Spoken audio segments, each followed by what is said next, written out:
O ano kayo ngayon? Yan ang isang leader na walang tinatago. Hindi yung tulad ng ginawa ni Sara. Ang daming satsat. Bloodbath niya. You want a bloodbath? Yun pala archive. Motion to dismiss yung ginagawa ng kanyang mga kasamang mga kakamping senador. Pagkatapos ultimately forthwith, nagpasaklolo mga kababayan sa Korte Suprema para i-declare unconstitutional yung proseso ng impeachment.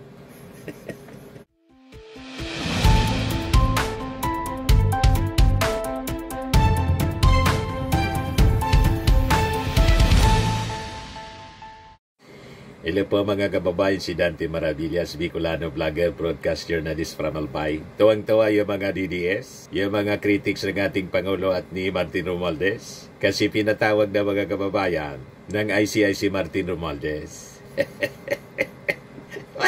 Sabay-sabay yung mga propaganda nila. Pati yung ICI gustong pagdudahan ng ating mga mamamayang Pilipino. Nagtatanim ng duda yung mga DDS vloggers. Malabo po mga kababayan. Yung ICI, ang chairman po, dating appointee ni Digong. O diba? Yung member, si Babe Singson, dating appointee ni Pinoy. Dilawan, madaling sabi. Yung isang member lang po, yung sa accounting, ang walang political inclination. Di ba? Kaya malabo po ang mga paninira ninyo sa ICI. Pero si Martin Romualdez, mga kababayan, welcome sa kanya. Wala siya kung ano-ano mga depensa, kung ano-ano mga reklamo. Ino-honor niya, mga kababayan, ang imbitasyon. Hindi siya nagtatago at walang planong magtago. Pag wala kang itinatago, anong rason? Hindi ka haharap. Hindi tulad ni Sara Duterte, lahat ginawa para hindi matuloy yung trial. Nakita ninyo yung pagkakaiba? Walang reklamo si Martin Romualdez. Natanggap na niya yung invitasyon, mga kababayan ng ICI. Ito nga yung kanyang statement. Report from GMA News. Sabi niya rito, statement from the Office of Leyte Representative Ferdinand Martin G. Romualdez. The Office of Representative Ferdinand Martin G. Romualdez confirms receipt today, kahapon po, of the invitation from the Independent Commission for Infrastructure. Representative Romualdez welcomes the opportunity to cooperate with the Commission and fully supports its objective of promoting transparency, accountability, and good governance. In this regard, Representative Romualdez is prepared to appear before the Commission. O ano kayo ngayon? Yan ang isang leader na walang tinatago. Hindi yung tulad ng ginawa ni Sara. Ang daming satsat. Bloodbath niya. You want a bloodbath? Yun pala archive.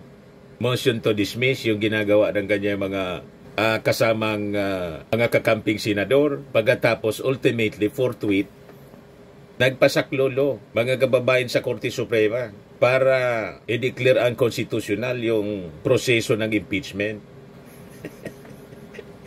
Di ba po? So makikita ninyo ang pagkakaiba ng dalawang kampo. Kampo ni Sara Duterte at kampo ni Martin Romualdez at ng ating Pangulong Bongbong. Ang ating Pangulong Bongbong kasi Bongbong Romualdez Marcos, na gusto nila mga kababayan dikdikin. May mga lumalabas na naman na balita. Nagmeeting daw yung partido nila para planuin ang panibagong pag-agaw sa gobyerno. Patalsikin yung ating Pangulo at iluklok si Sara.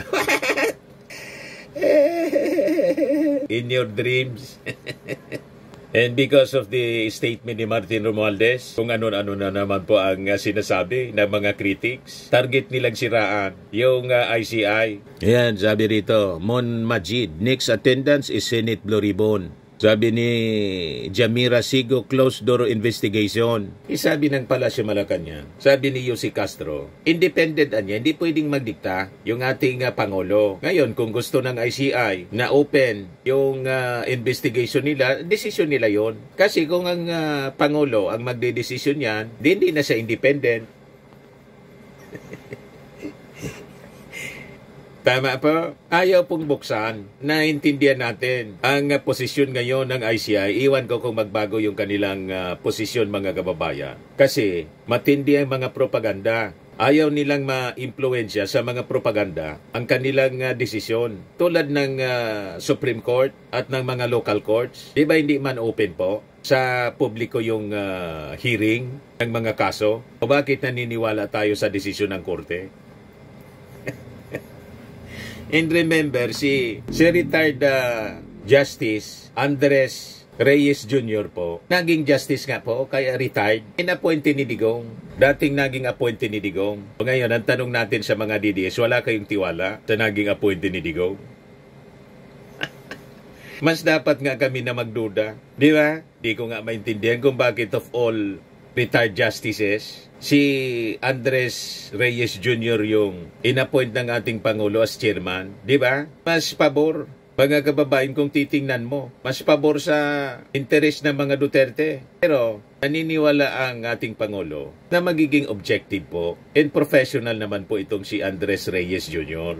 Kaya huwag kami mga DDS, nga propaganda ninyo. Pag hindi pabor sa inyo, tinatamnan ninyo ng pagduda.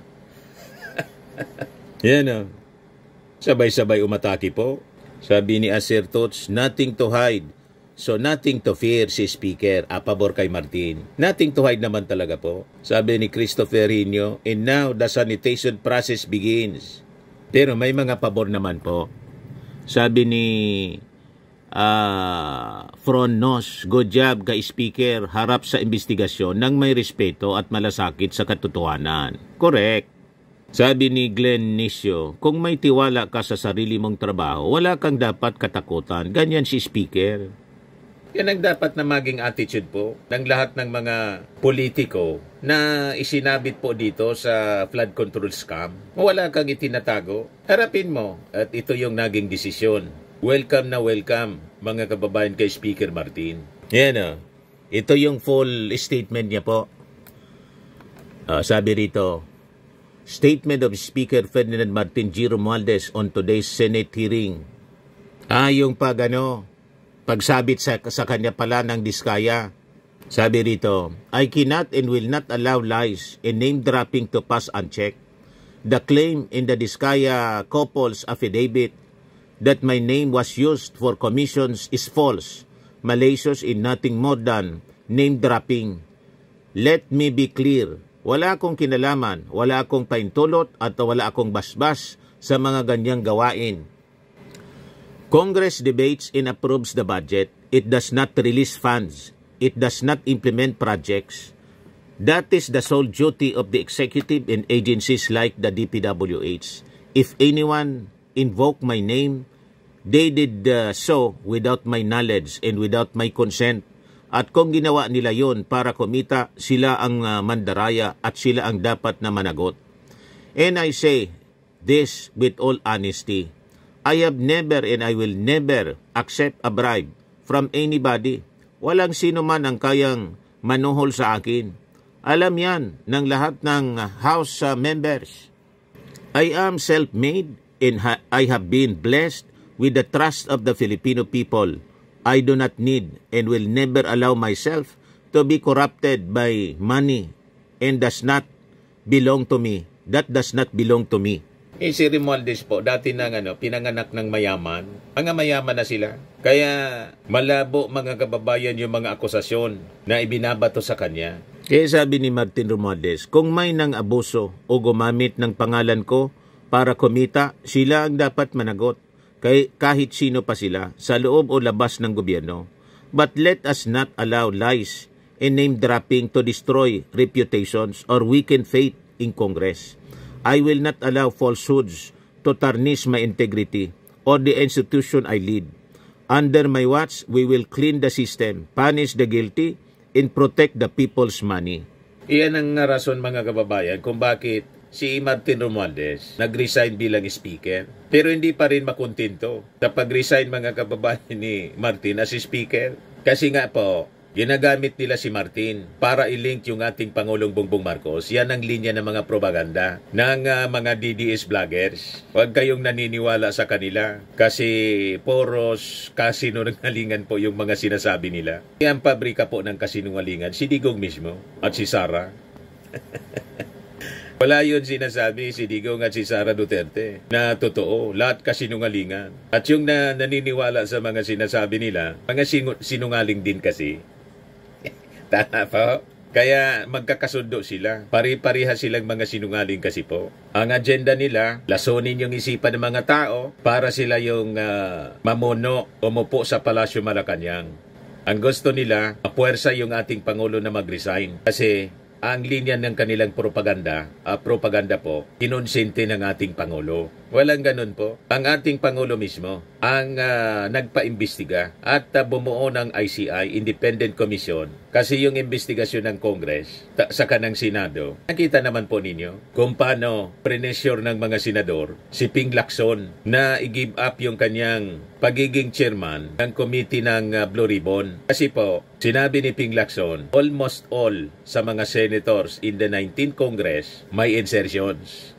So makikita ninyo ang cover-up na ginagawa ng Senado. Kaya nga po, dapat i-terminate na po yung investigation ng Senado. At ipaubaya, i-turn over na nila, kumbaga, yung mga documents sa ICI. Kasi nawala na po ng credibility after na mag-resign si Ping Lacson as chairman ng Senate Blue Ribbon Committee. Inhijack po ng mga Duterte senators. Ang gusto kasi nila si Marcoleta. Kasi si Marcoleta ang tinuturo si Martin na gustong i-connect kasi pinsan yung ating Pangulo.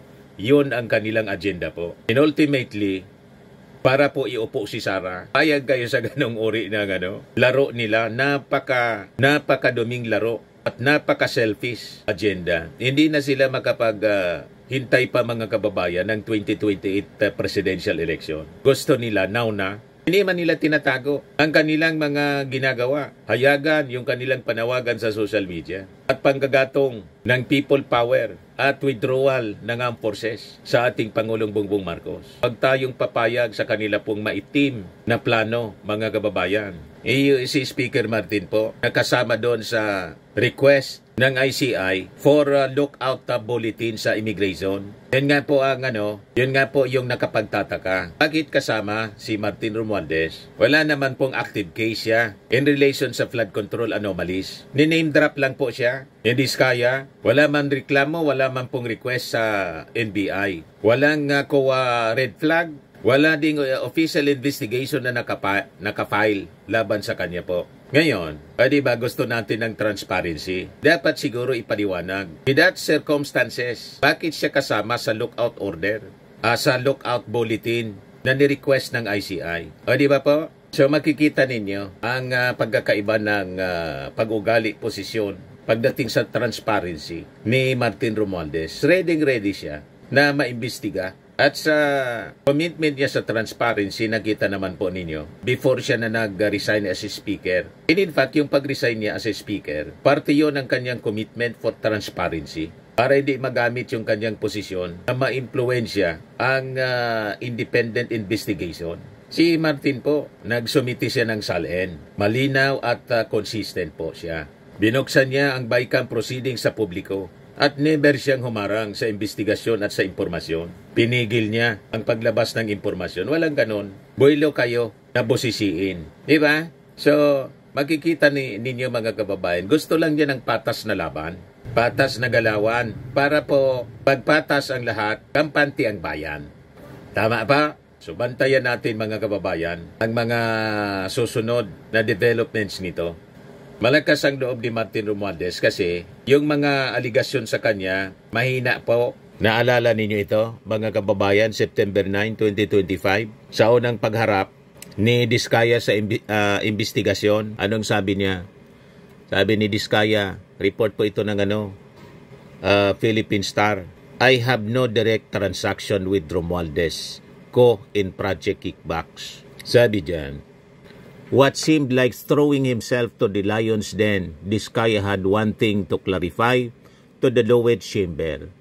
He had no direct transaction with House Speaker Martin Romualdez and Representative Elizalde Co, ako Bicol Party List Representative. Gusto ko lang pong linawin sa kanila na wala po akong direktang transaksyon. Hindi po ako nagkaroon ng anumang klaseng transaksyon sa kanila, Diskaya said in his opening speech, is slightly backtracking from his statements at the counterpart probe in the Senate. He explained that the names of Romualdez Inco may have been abused by the DPWH officials he had engaged with in providing the alleged kickbacks to lawmakers. Baka po, nagagamit lang po ng mga politiko ang inyong pangalan, sabi po ni Diskaya. According to him, there were several instances where public officials approached him to collect lawmakers' cuts from the government contracts his firms handled. They allegedly threatened him to shell out a portion of a project's funds by claiming it was to support Romualdez, Co or any other legislator, sabi po ni Diskaya. Ito ang mga narinig ko lang na mga silita mula sa mga politiko na namumuwersa at namimilit na minamadali na po ang obligasyon dahil dadalhin sa inyo, pero transaksyon sa kanila, wala po. O, diba? Malinaw, mga kababayan. Walang direkta. Sa malamang, name dropping ang ginagamit para yung mga totoong nangulikta, makakonikta mga kababayan gamit yung pangalan ni Speaker Martin. You see? Kaya si Speaker Martin po, hindi siya takot humarap sa investigasyon. Kaya mismong si Speaker po, suportado niya ang investigasyon ng sa flood control ng ICI. Yan noong September 15 pa ito. O ito, kahapon pa lang. October 8, Romualdez to cooperate with ICI's flood control probe. Consistent po ang posisyon ni Martin Romualdez pagdating sa investigasyon. Wala siyang intensyon, mga kababayan, na tumakas o umiwas. Kaya nga nagtataka siya kung bakit kasama sa request ng ICI yung pangalan niya para sa lookout bulletin sa immigration. Pero okay na rin yun. Di ba po? Kasi anyway, wala man siyang intensyon na tumakas. Handa siyang arapin, mga kababayan, ng investigasyon. Hindi siya tulad ni Sarah na I want a bloodbath. Yun pala, forthwith archive. Motion to dismiss. Double talk palagi, mga kababayan. Iba yung sinasabi sa ginagawa. Walang ganyan na pag-ugali po si Martin Romualdez.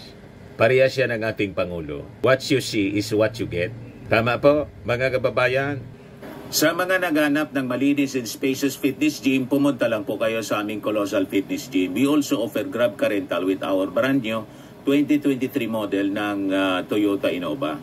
We also accept booking for those who are planning to travel via PAL, Cebu Pacific, and other airline companies, local and international, and bills payment for Meralco Bills, PLDT, Aleco Bills, etc.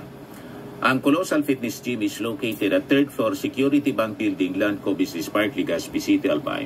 For inquiries, look for Chilon Maravillas. Contact number 0966-802-0949. Yan yung aming Innova. Lagi na pong matao sa amin.